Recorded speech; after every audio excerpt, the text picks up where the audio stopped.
শোকাবহ পরিবেশ নয়াপল্টনে বিএনপির কেন্দ্রীয় কার্যালয়ে। বেগম খালেদা জিয়ার মৃত্যুতে রাষ্ট্রীয় শোকের তৃতীয় দিনে অর্ধনমিত রাখা হয় জাতীয় পতাকা এবং দলীয় পতাকা। চতুর্থ দিনের মতো কার্যালয়ে টাঙানো কালো পতাকা। দেশের বিভিন্ন প্রান্ত থেকে শেষ শোক বইয়ে স্বাক্ষর করেছেন দলীয় নেতাকর্মী সহ বিভিন্ন শ্রেণী পেশার মানুষ।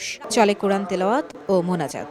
এ সময় বেগম জিয়ার ত্যাগ, রাষ্ট্র পরিচালনায় নানা সাফল্যের স্মৃতিচারণ করেন তারা। দেশের এতটা জনপ্রিয় নেত্রী যার তুলনা হয় না, এবং আমরা সব মানুষের কাছে বলতে চাই যেন দলমত নির্বিশেষে এখন আমাদের দোয়া ছাড়া আর কোনো কাজ হবে না, শুধু দোয়াটাই করতে বলবো সবাইকে।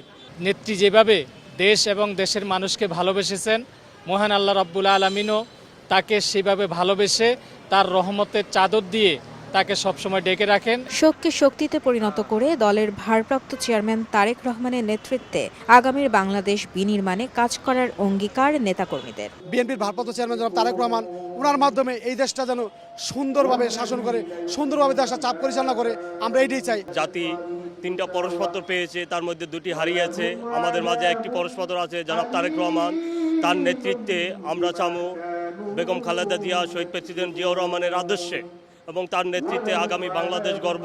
শুক্রবার সকালে রুহুল কবির রিজভির নেতৃত্বে নয়াপল্টনে কেন্দ্রীয় কার্যালয়ের সামনে খুলে ফেলা হয় দলীয় ব্যানার ফেস্টুন। জানান বিএনপি ভারপ্রাপ্ত চেয়ারম্যান তারেক রহমানের নির্দেশে আগামী 3 দিনের মধ্যে দলীয় ব্যানার ফেস্টুন সরিয়ে ফেলা হবে। রাজনৈতিক মত প্রকাশের একটি মাধ্যম এইভাবে, কিন্তু এটা যদি কারো অধিকারকে লঙ্ঘন করে এটা ঠিক না। এই জন্য আমাদের ভারপ্রাপ্ত চেয়ারম্যান, আমাদের নেতা বলেছেন যে আমরা স্বেচ্ছাশ্রমের ভিত্তিতে, বিশেষ করে এই 3টি অঙ্গ সংগঠন, যুবদল, স্বেচ্ছাসেবক দল, ছাত্রদল এবং মহানগর বিএনপি উত্তর দক্ষিণ, তারা সবাই মিলে আমরা এই ব্যানার ফেস্টুনগুলো সরিয়ে দেব। যুবদল এবং ছাত্রদলের সদস্যদের শহরের ব্যানার ফেস্টুন সরিয়ে ফেলার দায়িত্ব দেওয়া হয়েছে উল্লেখ করে পর্যায়ক্রমে দেশজুড়ে কর্মসূচি পালন করা হবে বলে জানান দলের সিনিয়র নেতা।